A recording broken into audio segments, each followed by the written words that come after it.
Okay, so after Fresh Off the Boat comes Grey's Anatomy. That's right. Yeah. Ooh. Grey's Anatomy. I mean, that's a fucking... I mean, Fresh Off the Boat's a big show. Grey's Anatomy feels like... I was on season 20. That's crazy. And they're still making that still show? going. Nuts. Down speeding. Woo! Yes!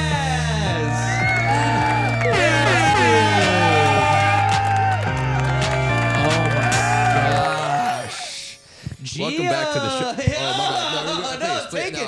Take it away. Please take it away. Welcome back to the Hunter Davidson Radio Hour. Yeah! Gosh. Hostess with the mostest. Wow, dude, you're too kind.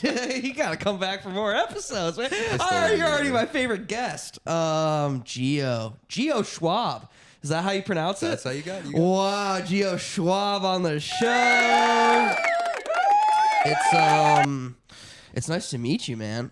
We met very recently. Over 8 minutes ago. Over 8 minutes. Yeah, what time is it? 1:23. We met about 23 minutes ago. And man, I feel like we're fast friends. What do you think about that? I think so.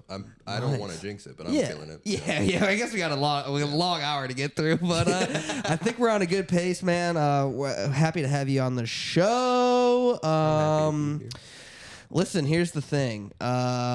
Segment wise, we're pretty light this week. News of the week is not. We're gonna stay away. We're gonna steer clear from news of the week this week. Even any news? Anything going on? I don't know if you guys have checked the news today. The city of Los Angeles is there's some turmoil going on. I do want to say the official stance of this show, and I don't want to speak for you, but I am going to, is fuck ICE. If ICE came in here, we'd say, fuck you, get out of here. We'd say, fuck you, okay? We like our drinks room temp. Yes, like dude! The vibe of the show. Yes, dude, you're nailing it. You clearly absolutely understand what goes on here, and man, I feel good. Also, last week I was without my soundboard, which is a huge crutch for me. I don't know if you can tell 2 minutes into this record, but I'm feeling a lot better now. But and I was also gonna do, so Marissa makes these guest breakdowns, right? Because you filled out the guest intake, she makes breakdowns. So I usually try to tailor a segment around those, and so the idea, I'm going to tell you the ideas that I had for today. We're not going to play either of them because I didn't make them, because they're not real segments. But I could tell you what we were going to maybe do.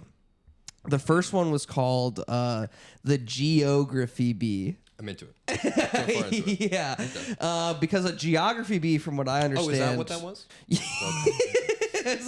And did you ever do a geography bee in high school? I've never had the bee on it. I've had a geography quiz. Geography. Yeah, so this is like a spelling bee meets a geography quiz, where I think we did this in middle school, where I think they just kind of show a picture of like a country, and you say what country it is.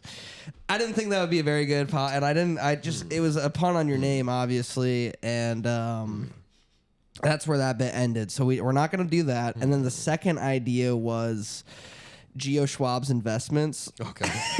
You've heard of Charles Schwab. There's any relation to Charles Schwab there? Or? I bet there. You know what? Do you actually? Yes, I do. Schwab makes a Schwab. I love pulling out that card going. Yeah, read it in wheat, Buster. Like, any relation? I know. I wouldn't be at this branch if I had relation to the big guy.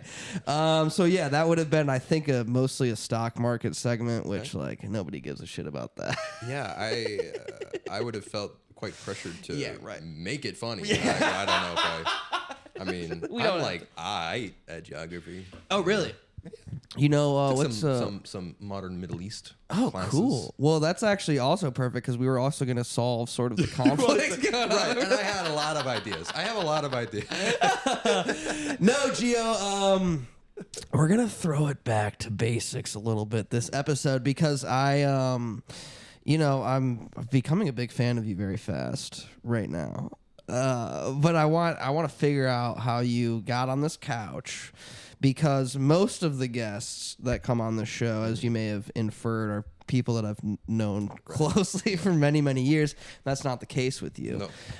And you have a very interesting story. So I guess I'd like to start with where that all begins. Where are you from, Mr. Schwab? I am from New York City. New York Born City. and raised. Okay. Yes, indeed. And you like to rep the East Coast. East Coast, West Coast, because man, I'm a New Yorker. New Yorker through and through. What part? I grew up in the Upper East Side. Okay. Then moved to the Upper West Side. Okay. Born in Harlem. Okay. Damn. Hell yeah. For at least 7 days. Yeah. I did a week in When I was Harlem. in My residency. Cool. Yeah. And then I moved here to Los Angeles at 18. Okay, so all right, so growing up in New York, I'm always fascinated by this because I'm a country, but I'm a Midwest boy. And growing up, do you feel like you became mature, self-sufficient, independent very quickly?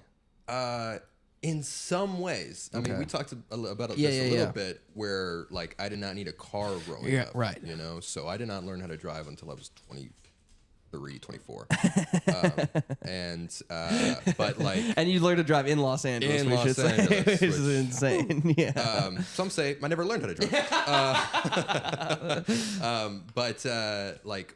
Walking to school on my own, 11 maybe, right? You know, taking the subway, probably around the same age. And is that I mean, it's all you've ever known as a kid. But like is it ever overwhelming? Is it ever as a child walking through New York City, getting on the subway to go to school? Like that would have destroyed me as an anxious middle schooler from Michigan. That would have. It's weird. I mean, I sort of maybe I just have like rose-colored glasses on. But I hear many people say like, "Oh, I can never live in New York. Maybe visit, but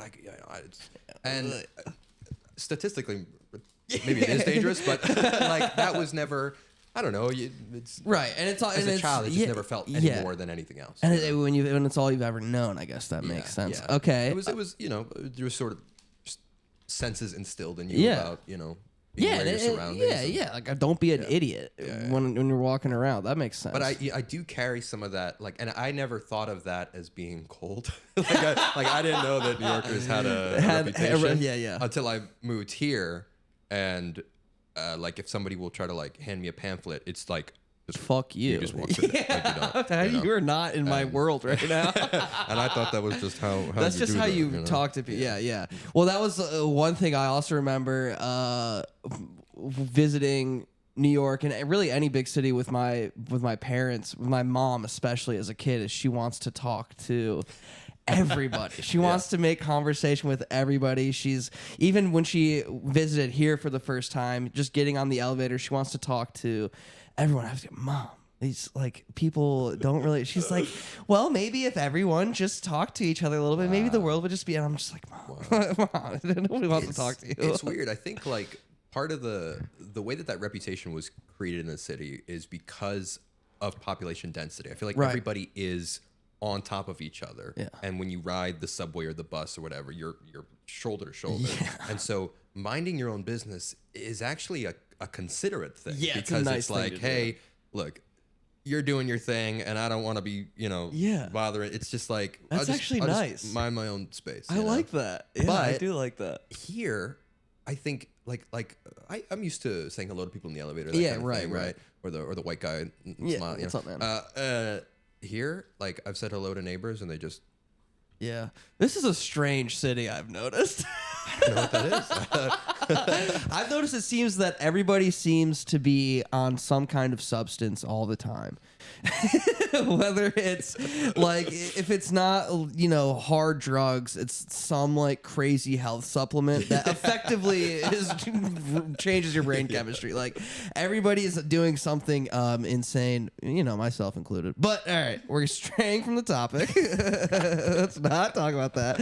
I want to talk about acting. You are an actor. I'm an actor. Yeah, quite a good one, I may add. Thank you. And when does that start? Are you like a kid wanting to be an actor? Yeah, in New York? I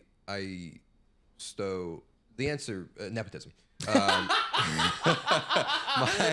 Perfect. My dad is an actor. Cool. Not one you've likely heard of. Okay. But Stage, screen? Yeah. Well, for when I was growing up, it was mostly stage, Cool. and then like everything, he transitioned, did a lot of work on the TV and film. Nice. So I kind of grew up around that world. Nice. Not necessarily any inclination to be a part of that. But I was maybe 13 or so, and I watched a movie called Super 8. Nice. J.J. Abrams. Right? Yeah, hell yeah. And it's a movie about kids making a movie. Cool. And I enjoyed the movie. Yeah. And then, this is going to sound so old, I went to a video store and rented it later on, and I watched the behind the scenes of it. And they had like a day in the life of what it was like to make a movie. And I was like, wow, these kids aren't going to school. they're like making movies. Their instead. whole life is making movies. So I said, Dad, I wanna do this. Yeah, I want And to follow in he your said, footsteps. Okay, well, learn. Yeah. So I took a like a week-long class, kind of just very intro level thing, which happened to have a showcase at the end of it. Okay. And You're 13 at this point. I was 13. Okay. Yeah. I picked up a manager from that week. Nice. I had my first audition the Saturday at the Holy thing ended shit. on Friday. You know. So it's like you're at this point as a 13-year-old. Are you like, well, I'm gonna be like, I'm gonna be a movie star? Like, I mean, still feel that way, and Yeah, it has yet to prove itself. and I didn't want to insinuate see. like anything to the opposite, but is there something like as like you know, I'm sure even at that, but you're like, okay, I want to make movies, that's my dream, make movies, like I can do it. But like I'm sure there's still a party that's like, well, you know, it's gonna, Dad just said like, all right, this is gonna take some time. First 1 week class showcase, I'm repped, I'm getting auditions. Is there a little bit of like, oh my god, I'm the greatest at this? I would say that the rest of my career since then has been managing that ego. Awesome. It's really interesting, like the highs and low, and the fact that it does happen like during puberty and as I'm like becoming a man. Oh and my god! that Figuring first- out who you are. that first audition, it was a commercial for. We didn't have these in New York. Or maybe you're familiar with this. Let's hear it. Captain D's. It was like a Excuse me. It's like a Red Lobster kind of like fish. You know Captain D's? Chain. It's like seafood, but isn't it like fast food? It's like Red Lobster. I think it's like casual fast. They have that in fast the casual. South. Maybe it's an East Coast thing. I've never heard of one D's. until I D.I. How is this spelled? DEE. Okay. Oh, okay. I got you. More got like you, Captain DEI. Am I right? Woo! It's not really a pun because it's sort of come out of nowhere. I always thought it was like KFC, but for fish. Like a Long John Silver's. Maybe I'm mixing two things up. Oh, okay, interesting. Got it. Captain D's. You're in a Captain D's commercial. I wasn't in it. I didn't you budget. Trust me. That's where the reality kicked in. I okay. went, oh, I'm not. Yeah. This isn't gonna be just all handed to me. That's interesting. And so is do you remember your lines from the audition? Absolutely not. But I was so it's fascinating when like you are 13, very impressionable. Yeah. And then they go, hey, you're actually pretty believable as a short, fat nerd. And the idea is that if I remember the plot of the commercial, I'm a loser, but I get a smoking hot date to go with me because I'm paying for the dinner at Captain D's. So she went out with the likes of me. Yeah. Because of Captain D's. Because you're bankrolling a trip to the D's. That's you better believe it. Yeah. Captain D's. So yeah, finding out like, oh, like I got a call back for that. Wow, they think I'm believable as a fat nerd who is irredeemable. You know. Gotcha. So that was interesting. So that's it's highs and lows, like you said. And then when is well, first of all, was there ever any did you ever want to act with your dad? Is that something that interests you? Yeah, now. Yes. Yeah. I was so past tense. I'm so nervous as a person that the idea of performing in front of my dad is enough to was like, you know, and early on, like he would help me self-tape, right? He'd set up the camera in our living room for an audition. and you might have a note. Yeah, right. Yeah. And it just, but I would feel that like the performance I gave in front of him versus in front of anyone else was different. Yeah. And so it became like a tangible thing in our relationship of like, how do we maneuver around? Hello, John. How do we maneuver around a relationship as father and son and mentor and someone who's learning with also just I am incapable with my own self-esteem, with my own whatever, to giving it. Yeah, dude, absolutely. That's. I mean, it's really like learning how to drive from your parent, right? Like it's just everything you do. They go learning a sport. Like, yeah. Sport, exactly. Oh my gosh. That's a lot of pressure, man. It was funky. I think we found a healthy balance. Nice. And I think I've done this for now almost 12, 13 years. Yeah. So I've just a seasoned vet. Experience, and you just you get used to doing bad performances and being okay with that. Yeah. You know. They can't all be home runs. Yeah, had a couple. Yeah, man, I know what that's like. I'm made a conscious decision to not go into the same field as my parents, which my sister ended up doing. But I still, my dad was the funniest guy I knew, and so I kind of started doing funny things and like making funny shit as a young guy. And I just like I always really wanted my dad to think it was funny, and I was just like. Now doing stand-up, I've only been doing stand-up for like 5 years or so, but like anytime my dad has come to see me do stand, I can like feel myself like it's different. Yeah. It's just a little, you can feel it different, and I'm checking. I'm like, did that joke land over here? Did it land with dad? And he's like kind of just like, oh man, it's so strange because you likely have some level of comedic instinct from your family, absolutely, right? What they found funny, yeah. Sort of, and then you grow it on your own, but like. Yeah, I have a lot of the same preferences in acting as my dad. And so I'll know if I'm doing something kind of crummy if it's not working for him. But at the same time, you're like, well, I got some ideas of my own. Yeah, maybe, I'm not you. Yeah, right? That's super fascinating. Yeah. Okay, so we don't book Captain D's.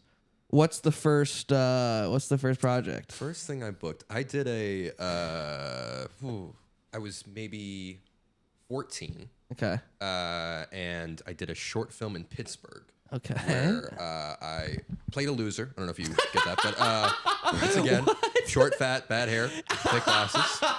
Well, you're just in an awkward teenage phase. It was bad, Because that's not the typecast that you get these days. Oh. You're very cool now. You're no longer a short, fat loser. That's my role. Stop taking my fucking roles now. I think the role I was like a motel owner's kid. Working the and for the short film I slept in the motel. Like after we were done shooting, I would just sleep in the motel. And I got bed bugs from that. So, oh, gross. That's how you name were in drop the motel. You want to make it in Hollywood, kid? You're getting Pittsburgh bed bugs, motherfucker. That's funny. And before you're 18, you have to have a legal guardian on set. Right, so my mom slept in that getting motel as well. And sorry, Mom. Man, dude, yeah. Oh, the stuff you do for your kids, dude. Okay, so that's does that count towards your SAG card? That film, was that a SAG project? I don't think that doesn't sound like a SAG project.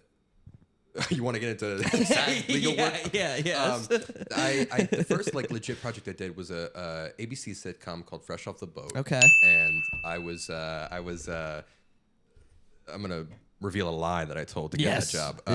There's something called a local hire, which is you basically say, I live in the state that you filmed this, and I am available to work within like a 12-hour turnaround. Not true. Sure. I could be on a plane and maybe be there within like 15 hours, but so I had booked that. And I remember the audition was bad. Like I was doing it with my dad, and I was anxious. You were in your own head. I just thought it was. Thought you bombed it. Yeah. And I was like, you know what? I don't give a shit. Fuck it, dude. Fuck those are the ones that always. Right. Yeah. So I booked that, and then I think I was told on a Friday, thankfully. And so I had the weekend to fly out. To get your affairs in order and get out there. And that shot in LA. Okay. Yeah. That is something. There is something called a Taft-Hartley, which is you don't have to be part of the union for your first gig. Gotcha. You can accept it and do it. Yeah. Second gig, you do. Okay. So I Taft-Hartley'd that, no paperwork. I mean, there was probably some paperwork, but nothing that I had to be part of the union for.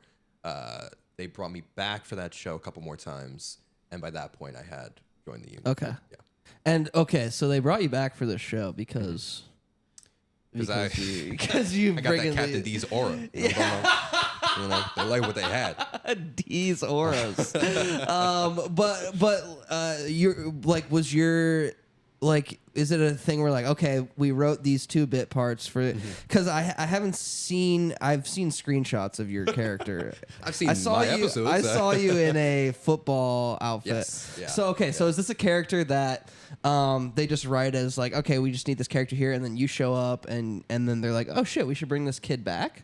Yeah, if I remember correctly, like I was only given a first name for the first time I showed up, and then the second time, my character was the son of the Randall Park on the show, his boss. Okay. So there was they wanted a whole family together for it. They got this actress from The Office to be my mom, Angela, and cool. They were like, well, we kind of already have a guy that we've worked with. Let's throw him in there. That's my understanding of how that came to be. So as much as I would love to say it was my talent, I think I was probably just around. No, but that's okay. So now we've gotten our feet wet. We've done some auditions. We got bed bugs in Pittsburgh. But now here we are. I'm flying across the country to an ABC lot. Soundstage, something. I filmed on the Fox lot, but okay, it was an cool. ABC production. Yeah. And all right, now I'm around fucking, oh shit, I know Randall Park. Now I'm around, I've seen The Office. I know Angela. So like, what's this like? As now you're 14 now? 14, 15? Might have been going on 16 15, at that 16? point. Okay. There's a swath of not working, which is fine because you're a child. Exactly, You're 15. Yeah. I was going to the high school that I went to in New York, Professional Children's School. Okay. That's what it's called? Yes. PCS? Yeah, that's exactly right. Yeah. Nice. It's where like no one's ever heard of us, but it's where Scarlett Johansson went and Christopher Walken and a bunch of people who, like Macaulay Culkin, who started off young working, right? Not just for actors. There's a lot of musicians, ton of ballerinas, but the mostly performers. Performers for the most. We did have. This is so much cooler than me. You should have her as a guest. An Olympic rock climber who was just like 17 and like to school. She would bring the like sponsored stuff she would get and be like, "Do you guys want any Cliff Bars?" And be like, "Yeah, fuck you." I just bouldered with Jason Momoa this weekend. So I was like, oh, that's so cool. You're so much fucking cooler than us. So cool. But the idea of the school was that you could build it into your own personal curriculum if you needed to travel to Madrid for a model show. Gotcha. For whatever. Yeah. You like how I called it a model show? Yeah, model show. Yeah. Clearly I did. You weren't modeling. But so again, when you're under 18, you only can work X amount of hours on set. You need a guardian, and you have to do tutoring on set. Oh. So I went into a little trailer between my scenes, and did my math homework. What was your tutor like? Honestly, she kind of left me alone for a little bit. I was like, nice. Like we both know, like I'm not gonna use this fucking math, dude. I'm gonna be an actor. It's we solve quadratic formulas. I did it on the plane. Just let me hang around here for a little bit. Yeah. And so I'm thinking about again me being 16, 15, 16, the most impressionable I've been in my like everything is novel, and I'm constantly going between supreme self-confidence and crushing self-doubt, back and forth. So to combine all of that, teenage fucking brain chemicals, and then put it, I'm just like, I'm trying to put myself in your shoes on this set. Is there, are you like, well, shit, this is my life. This is what we're doing. I'm going to work. Or is it like, holy shit? I mean, I think it's a little bit of holy shit until you're there in a weird way. I think that makes sense. You might think it's the opposite, but it's sort of like, okay, well, all of the preamble was to get into this room. Yeah. Now I'm here. Let's do the work. Yeah. Okay. And it's weird. I can sort of like the same happened for Wendigo, where I met Marissa. Whoa, it's me. Okay. Where like I kind of turn off hunger and fatigue, Yeah. And then it hits like a truck at the end of the show. Yeah, sure, that makes sense. So that's mostly been how I feel on set, where it's just sort of like, okay, I'm rolling. I don't need to focus on anything else. It's just work. It's just da da da da. Okay, so after Fresh Off the Boat comes Grey's Anatomy. That's right. Yeah. Ooh. Grey's Anatomy. I mean, that's a fucking. I mean, Fresh Off the Boat's a big show. Grey's Anatomy feels like. I was on season 20. That's crazy. That and they're still making that still show. going. Nuts. Still going. So I mean, a cultural pillar, a load bearing support. A tiny role, but still okay. You got to get your feet in there. How does Grey's Anatomy come about? That was sometime later, maybe 21 or so, 22. Okay. And just an audition, you know, and not really like at this point, right? I have grown up. I'm not a child actor. Not a child anymore, actor. Yeah. My type has changed. Yeah, here I'm not the fat nerd anymore. I'm fucking cool now. Now in this, I played an LSD adult interesting. Youth. So okay, I don't know if that's the type either, but I'll take it. Yeah, work is work. Nice. So I mean, I remember like asking friends. I don't do anything. I'm so boring. I remember asking friends like, what is it? What is tripping like? Yeah. And I remember like on set, the director was like, do more, really, really go. Like, this is the best. You know? I was like, are you sure? Like in all my research, nobody said it was like this. That's so awesome. I'm pretty sure the friends that I talked to said the acid's not like this. The director's like, dude, just fucking, say you see By the way, aliens. they used the early takes where I did my thing. So Yeah, you know. yeah. So I think that director's not working anymore. So wait, are you a patient on Grey's Anatomy? Yes. Let's break it down. You come into the hospital. Yeah. First of all, I played 16. So Nice. And the second day I shaved a little too soon, and I started to get the 5 o'clock shadow by the end. I was like, oh, well, I don't look 16. But my friend and I in the show are on LSD. I think we're kind of like bookish young men. Got it. That aren't used to drugs. Yeah, right. We decide, wouldn't it be cool if we jumped off a roof? And I land in the pool, and he doesn't. Ouch. So that actor spends the whole episode getting patched up. Yeah, exactly.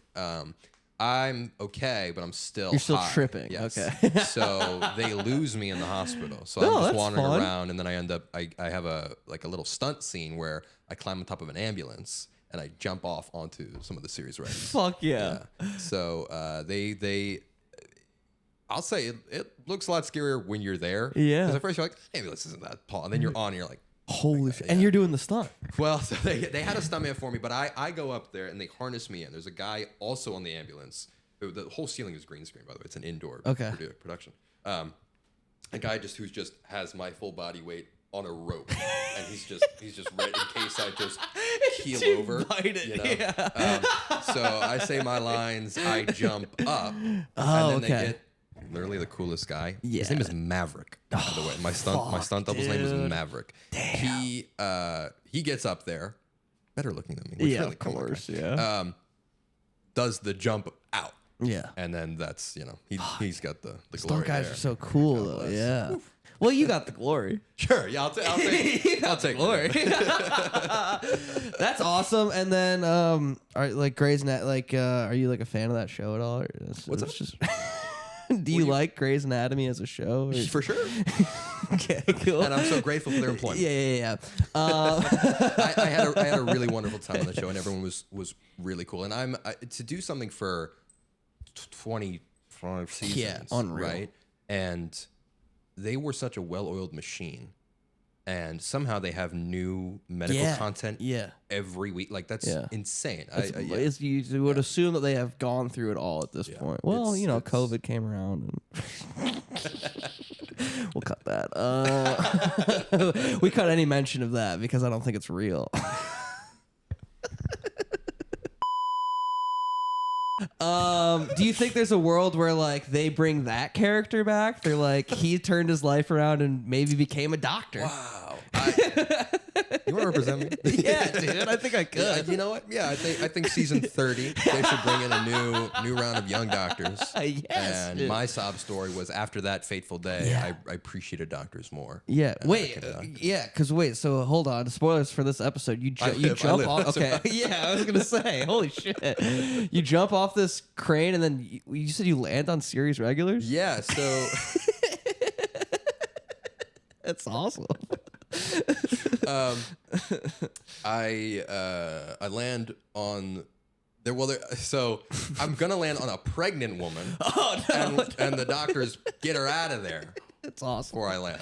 It's awesome. And then I get fucked up, and they have to save me. They have to patch up my leg and my head. And does the friend that jumps off the roof in the beginning, he makes it too? I think he survives. That's good, man. I like a happy ending. These are they are damn good doctors, dude. I think they liked what I was doing because they wrote another scene for me. Like I was only supposed to be there 9 days or something like that. And I think it ended up being 12.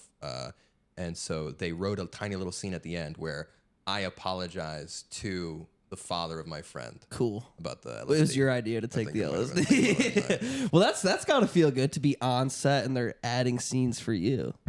Yeah. Yeah, that's nice. Very flattering. Let's talk spin really quick. Ooh. Because so we've discussed your acting, pretty exclusively acting. But now you're thinking you've been on these sets. You're like, well, I can fucking write this. Unemployment's a big motivator. I feel you there, buddy. Everyone in Los Angeles is a multi-hyphenate. Yeah, exactly. So you're venturing into the world of writing and directing. Yeah. Talk to me about it. My mother worked in literature. Cool. And so I always took English class very seriously. Yeah. You were always reading and writing. Yeah. And I'll be honest, you read a lot of scripts when you're going out from. You're like, this sucks. This is not good. For the amount of people that this has to go through to get to me, where they're looking for actors, you're like, oh, people really. How? How did it make it here? So a little bit, I was like, I don't see. Spin really came out of I didn't see, because I was a literal teenager, and so many teen shows they're written and acted by people who are not in their teens, and don't really have a sense of what the fuck is going on. Yeah. So I was like, what would that look like if I wrote something that was more representative of me and the people I knew? And I had an English teacher who she had us reading a book called Middlemarch, which is about this thick Victorian. I'll be honest. I didn't. Sorry, it doesn't do it for me. So she asked us to write an essay about it, and I was like, "What if?" Teach. I didn't. Yeah. And I gave you 20 pages of a screenplay and stuff. Those were the best. I don't know why she obliged, but I wrote 40. Damn. And she said, God damn. She said, I like it. I have some notes. I just came back with a whole pass of notes. What does this have to do with the book? She very kindly let me do a reading of it in our class. Nice. Which I love because it meant we didn't have to do anything about the book. And my classmates loved it because we didn't have to do anything about the book. Yeah. So we spent 2 class periods. I ended up writing another 20 pages. So at this point it was 60 pages. Damn, now it's a feature. And it's getting there. And I just cast my classmates and read it aloud. And because all your classmates are actors too, right? Many of them were actually. Yeah. And they seemed to enjoy it. And I didn't really have any aspirations beyond that. I just thought this is really fun. Get me out of writing an essay. Yeah. Yes. Yeah. But they seemed to respond to it because they were the target demo, you know? So after I graduated, I just kind of kept tinkering with it. And so what you're referring to is a proof of concept that I wrote, edited, directed, did crafting for it. Everything out here, which I had so much fun making. Yeah, you liked being, because you're also in that. I am in that. So what's it like, stepping behind the camera for the first time as an actor, knowing what it's like to receive notes and all this, and to give me some more hallucinogens. Yeah. So what's it like switching over, and what's it like doing both? It's peculiar, and I'll be honest. I was warned against it. Right. I still get warned. That's what I against hear. it. Yeah. It's weird. The thing that you feel most comfortable in is the thing that you'll sort of lose first. Okay. Right. I have been acting the longest. The acting out of anything was the first thing to kind of hit the back burner. Okay. You know, because you're like, I got it. Yeah. The writing, for the most part, ideally, is done before you get to set. Yeah. So it's like, hey, as long as we're on the same page, and I wasn't so precious with my words that I wouldn't let my scene partner basically change it. And the directing, that was something that I learned the most about doing it. Not technically. It wasn't like, oh, I didn't realize we could, change focal length, do a light thing or whatever. It was more about finding self-esteem and a sense of autonomy and realizing that, oh, my instincts were actually something that I should have trusted a little bit more here or there, wherever it was.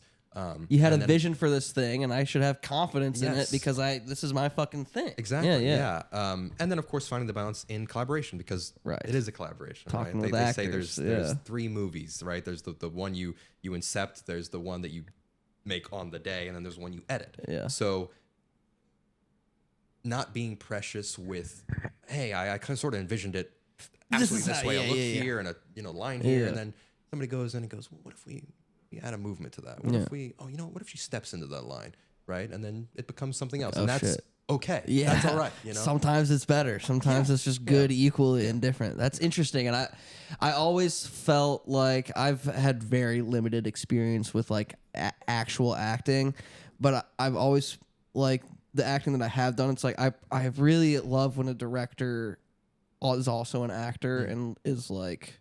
I just feel like there's such a stark difference between like when you just know how to talk to the actor, and it's just nice to see. I think I don't know. It's really interesting. Like many of my contemporaries went to film school. I didn't go to college at all. Yeah, and their curriculum, the things that they're taught about set etiquette and just certain important behavioral aspects. Not only are they different than what I maybe learned on set, they're different than what I'm seeing my other contemporaries who went to drama school learn. Yeah. And there's sort of a weird disconnect on set where you're starting to see like, a lot of crew guys are taught, don't look at talent, don't talk to that, whatever, right? The actors weren't taught that. Yeah. So they're chatty patty. They want to know everybody's business. Talk to everyone. And so it's sort of a weird thing of like, I actually, not that I'm advocating for more, messing around during the workday, but like, I think that there might actually be a productivity benefit if crew and talent felt more comfortable because a DP can go, oh, you're actually, you're leaning on this line a little bit, and I'm losing focus, right? Because they don't teach that stuff at drama school. They're not teaching anything about the technical how to act for, and a lot of these film schools, they're not teaching about. Hey, when you're adjusting a light while an actor's working, it can be, it can really kind of fucking piss them off. So, I don't know. And the like aspect of like, well, this is talent, this is crew, and even in crew, there's PAs. Don't fucking talk to the director. You talk to the second AD who will talk to the AD. It's like that to me feels like almost like a vestige of old Hollywood. Like that seems like something that as the kind of the new blood sort of gets in. To this, shifting industry landscape. No, but I do think that's sort of going away. And I think a lot of people that I talk to on set now are like, it's just, that didn't feel to me, most of the sets that I've been on have felt much more like a pure collaboration on every level. Like, the director, obviously, you're still following the director, but like I think it's interesting just to see everything sort of moving towards open communication and just like less pressure to like put into roles and who can do what based on their title on something. I mean, I sort of said tongue in cheek earlier that everyone's a multi-hyphenate, but it's somewhat true. And so the sound mixer on the thing has directed their own stuff. You know what I mean? Right. And likely the PA is an actor. Yeah. So it's strange because you still want to have a sort of sense of like, order. Yeah, here. I don't want people giving me notes on my job. I don't here, want the fucking. But That's true. there might be some. True. There might be some benefit to listening to input, at least hearing it. Yeah. Yeah. And at least just making just making everything feel a little more, I don't know, fun. I guess that's always my thing. It's not just trying to have fun.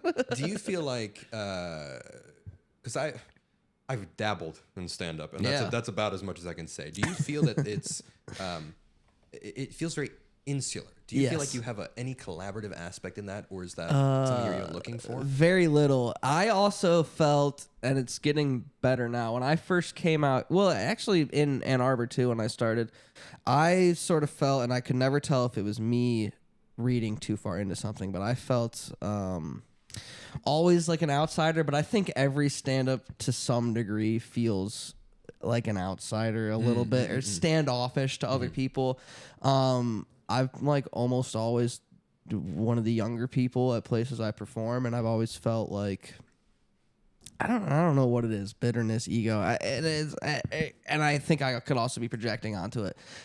The short answer is no. Like, there's not much. There's writers' mics that are cool.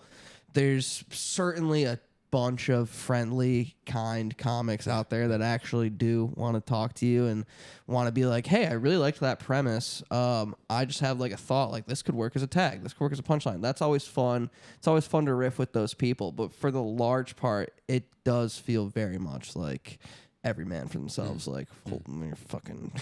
It's weird. It's a strange, and the thing that makes me laugh the most about it is like it's so much ego, and it's so much everyone thinks that they're like, we're doing the fucking, this is real ass work. This is fucking comedy, and then it's like everybody's set is like, hey, I fucking was farting while jerking off. It's just like it's all so ridiculous and silly that it's silly to me. But like at the end of the day, it comes down to similar to acting is there's so many there's so many slots for stage time in a night on the big stages.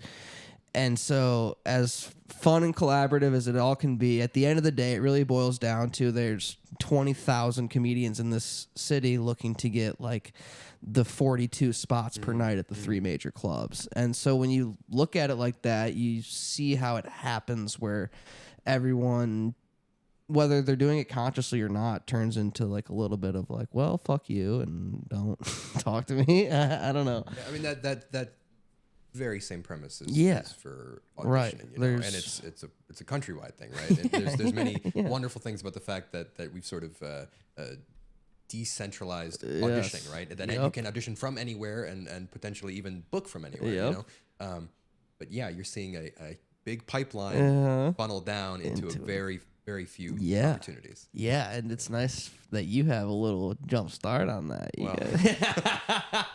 doesn't last. Yeah, right. I know. Okay, well, let's talk Wendigo. Yeah. Which is, I guess we could really say, really the main reason that you ended up right here, right now. Right. So you Is this the Wendigo press tour? Am I? Yeah. Sometimes a huge part of this podcast feels like the damn Wendigo press tour. You moved to LA from New York when you're 18. We've covered all that, and then you're doing what? Comedy. How does your comedy is just like it would be good to have improv training. Yeah, I mean, I during COVID, not much going on, and sort of you start thinking about like, when I get out of here, what am I gonna do?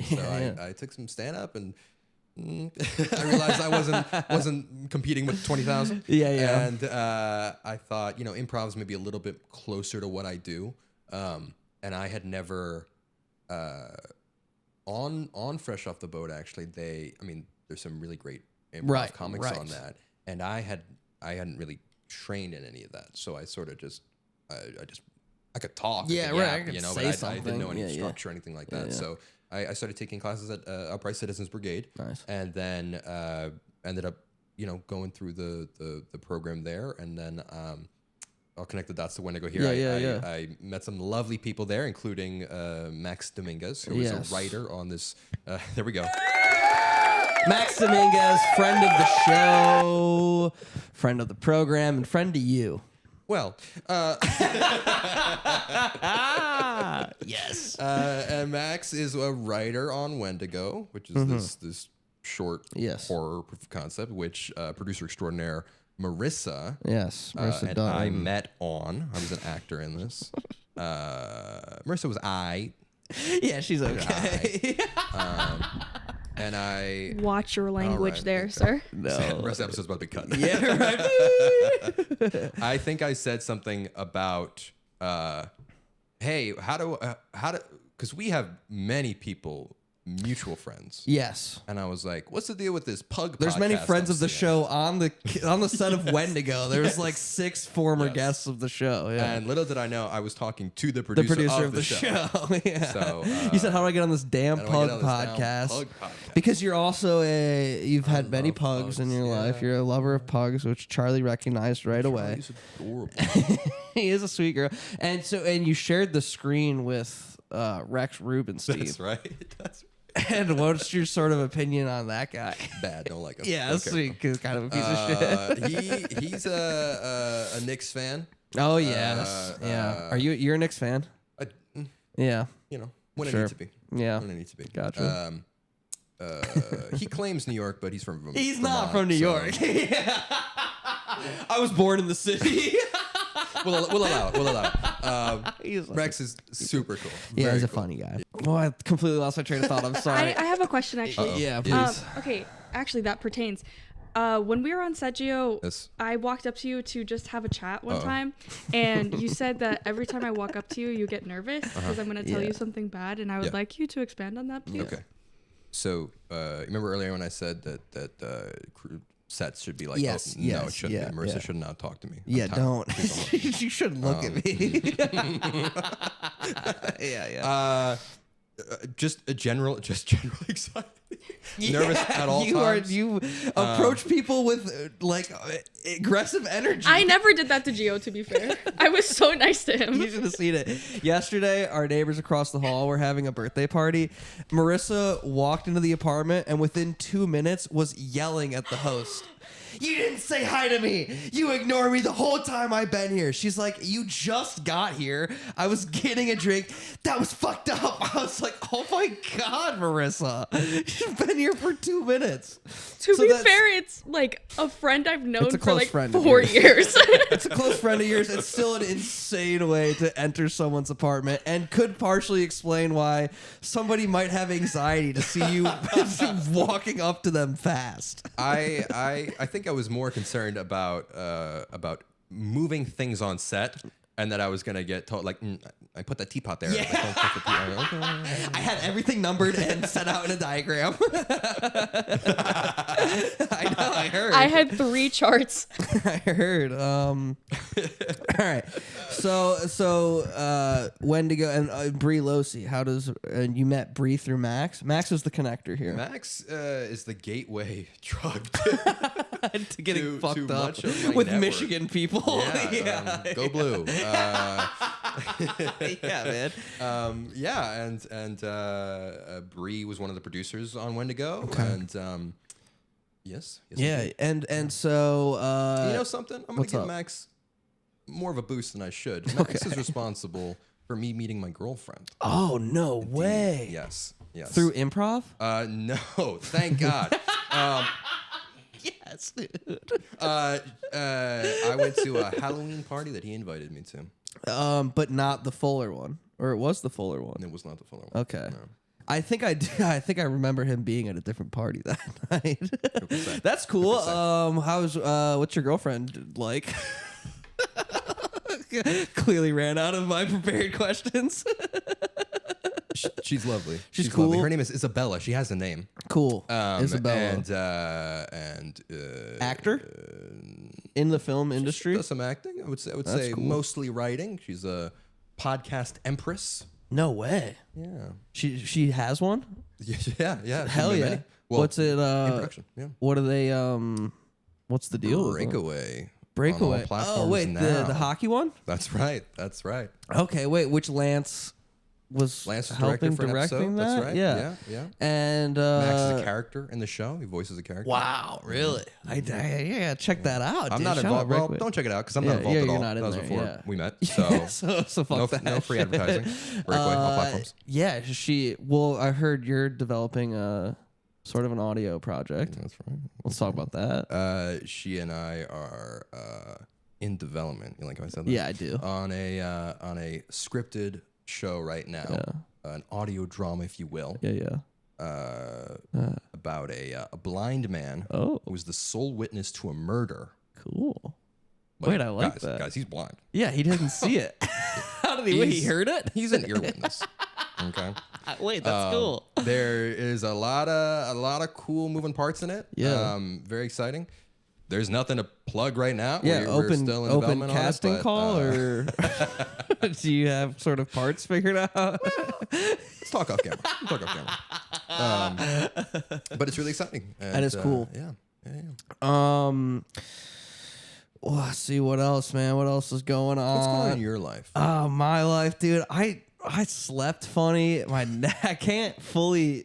Like, my neck hurts. I'm sorry to hear that. Thank you. Yeah, I keep injuring myself in my sleep. I'm reaching that age where I can't, like, at least once or twice a month, I'll wake up, neck, back, knee, something is thrown out of whack in the middle of my sleep, which just feels like, that's something that I recall happening to my dad when I was a kid. But I thought I'd have at least 10, 15 more years before that shit was hitting me. And it's hitting me. What's up with your knee? What's the story there? Yeah, you see that? So I graduated from college April 2023. End of July 2023, moved to Los Angeles. Okay.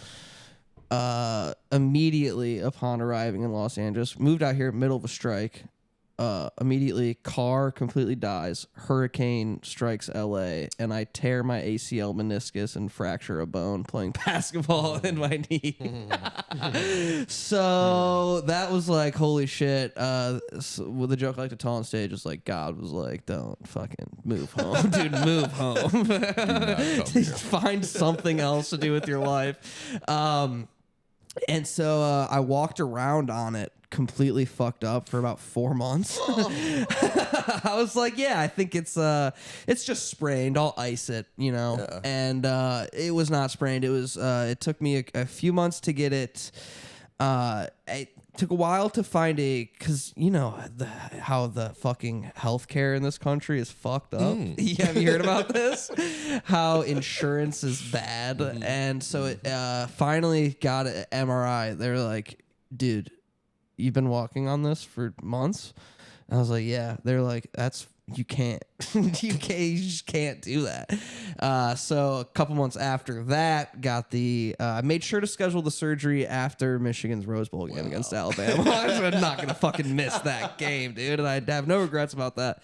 But now we're pretty much back in. You check out that flexion extension, dude. We're fucking getting audio listeners, back. it's incredible. It's really impressive to see a guy like me do that, to come out of this with the explosive athleticism that I've maintained is good. Do you have I got something of my own there. Oh no, yeah, I do. What'd you do, man? I got this on set.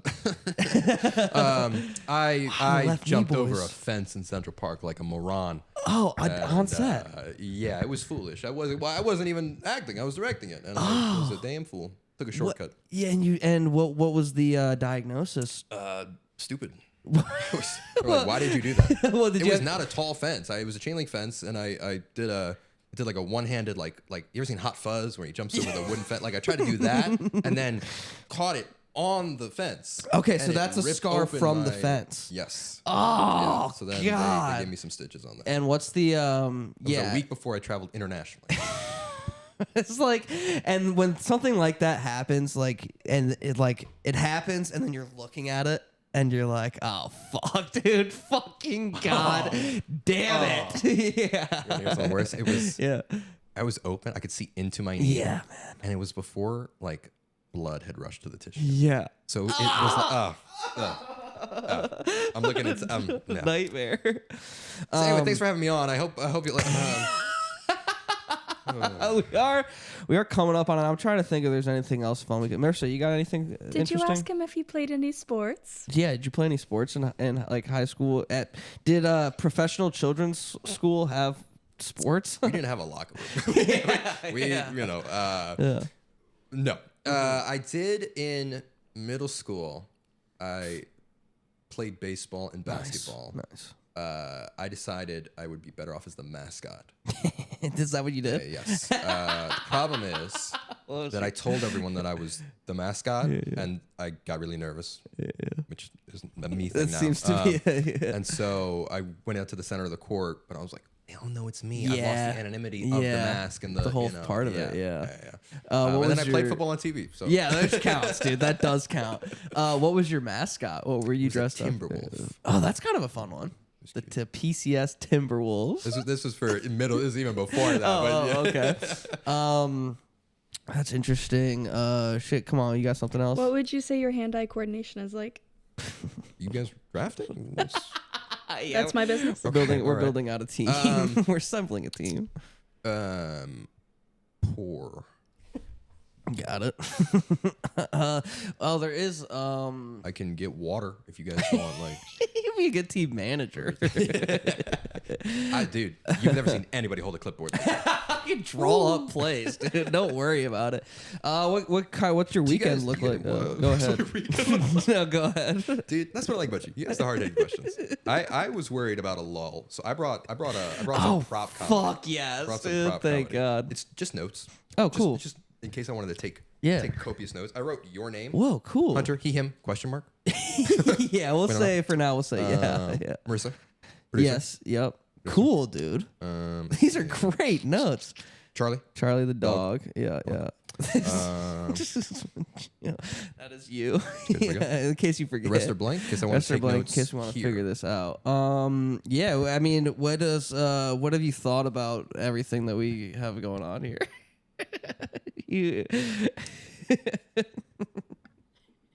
I've enjoyed my time.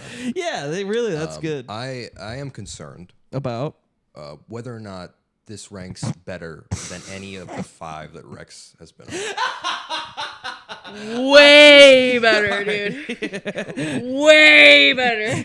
Speaking the mic, I think this is we can pretty safely say this is better than all of the Rex episodes.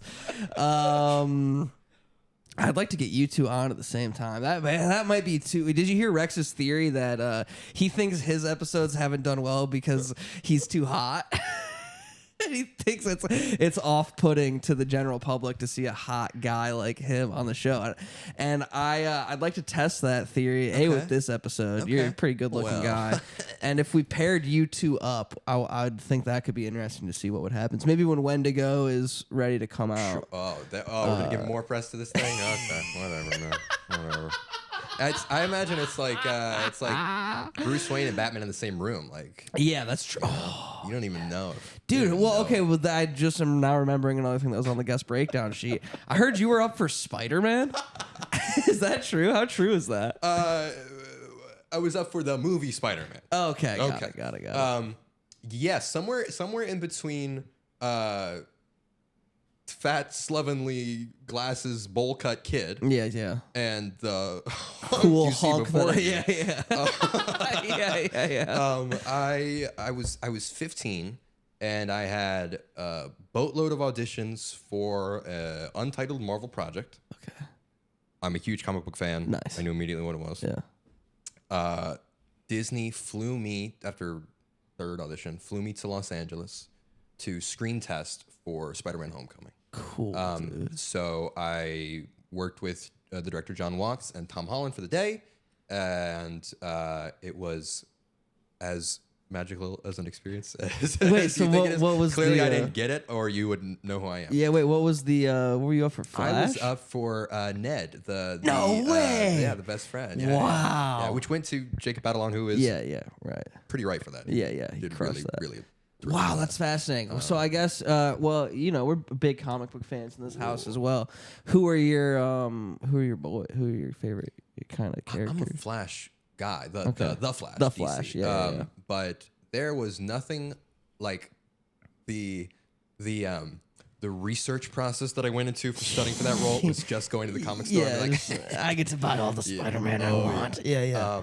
It was such a cool experience. Yeah. And I asked Tom questions about the suit and stuff. Yeah. And I was like, I don't know if I'll ever be back here. I gotta know, like, how does it feel to put on the suit? Yeah, this is fucking sick. I can only imagine. Yeah. So is Barry Allen like the dream? Like, what's like the dream? Like, if you could play a superhero. I love the Flash so much. Yeah. Yeah. I don't know if I'm right for it. Like, I don't know. No, you could do Barry. Yeah. You could do Barry. Thank you. I'm an Ezra Miller apologist, and I think everything that he's done is cool and above board. Oh my gosh, I'll take anything, man. Great. I would be so happy to do anything. I also would like. I don't think I could be one, unfortunately. Yeah. There was a time when I was younger where I thought, like when I was in high school, I was like, I could play like Billy Batson, like, not be Shazam, but I could be Billy Batson. And I've obviously aged out of that now. I mean, Batman's my favorite. I met you. I was like, this guy's a Zachary Levi type. Here's another guy that I don't want to fucking be. But no, like I could never be Bruce Wayne, dude. I can't be Bruce Wayne. I'm never gonna be Clark Kent. I would love to be Batman. I know there's been about 17, and I just feel like I'd be setting myself up for failure to even compare myself. Man, how fun! And would also, that be, like though? David Cornsweet, New Superman is 6'4", and I'm not. So just you're tall enough though. I can cheat enough, you. Yeah. With the Robert Downey Jr. boots. Yeah. Do you think that new Superman movie's gonna be good? No idea. Yeah. Fantastic Four. You got your hopes up? This is so nerdy. I created a movie draft game where I allot. Okay, here we go. Here we go. We're getting into it. Marissa didn't have this on the to-do list. I got a group of friends, including one Jay Dominguez, to draft from a list of movies that are coming out this summer. Yes. We have a set list of points that we have in our wallet, and we use it to pick up these movies. Okay. And then at the end of the summer, whoever's team of movies did better at the box office wins. So it's box office earnings, not like critic scores. Yes. Okay. So I spent way too many of my points on Fantastic Four. Okay. So I'm really hoping that it does well in theaters so that I win. Because is Lance in this league? I think Lance was telling me about this. Because we were talking, like, I think... Is it profit or gross revenue? It is domestic gross. Okay. Yes. Then I think Fantastic Four is probably a great pick. Hoping so. Is there a Disney pick? What is that? Elio? Is there a Disney Pixar release? Surprisingly well. The highest grossing last year, I want to say, was Inside Out 2. Yeah. So I think I put some points on Smurfs. I'm hoping people show up to see Rihanna. Threw a bone to Smurfs. And I think I think you made the right pick there. I think Fantastic Four will outperform Superman. Marissa, book it. Note that. Write that down. Book it. No, I'm just fucking kidding with you, dude. Gio, we've successfully created an hour of internet radio. That's pretty good, right? I've had so much fun being here, and dude, I was so a blast. Elated that Marissa invited me onto the Pug podcast featuring Hunter. Dude, we were fucking. This was so much fun. You're really great to talk to. We'll definitely have you back on. I'm curious what you're gonna do after this. You just gonna go home and hang out? Y'all know about Detroit pizza? Oh, y'all know about Detroit pizza? You know I hail from the Mitten. And Detroit style pizza. There's a place called Buddy's Pizza in Detroit on the east side of the state. That, for the viewers, Detroit style pizza is it's square pizza, kind of deep dish, but not full Chicago deep dish, and then it's sauce on top, cheese sauce. There's controversy though. Correct me if I'm wrong about Michigan pizza. It's like if you're in Detroit, there's two places, and you're either one or the other.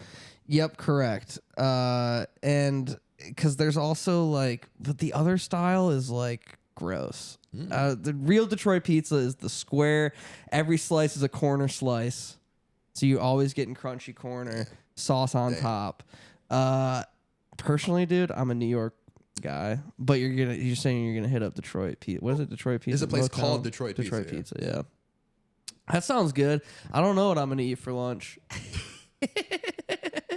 Dude, I love having a podcast, man. It's just the best.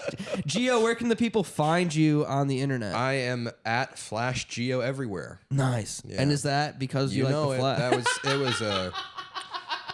It was a name I created when I was much younger. Young man. I had no concept. Guys, please comment on the YouTube videos. Please subscribe and like. Please rate us on Apple Podcasts. We're really trying to fucking take off this year. We're trying to make some goddamn money out of this. Go ahead and tell us about your knee injury in the comments below. This is the Knee Injury Podcast. Marissa, what do you have to plug? Jesus, all right. I don't know. Okay. God damn it. I don't know why I was nervous around you. Yeah, it's fucking insane. Gio, you'll be back on the show. I'm certain. It was great to meet you. I had a lot of fun, man. Everybody stay safe out there, please. It's a scary world. Stay safe. We love you. We'll talk to you soon. Bye.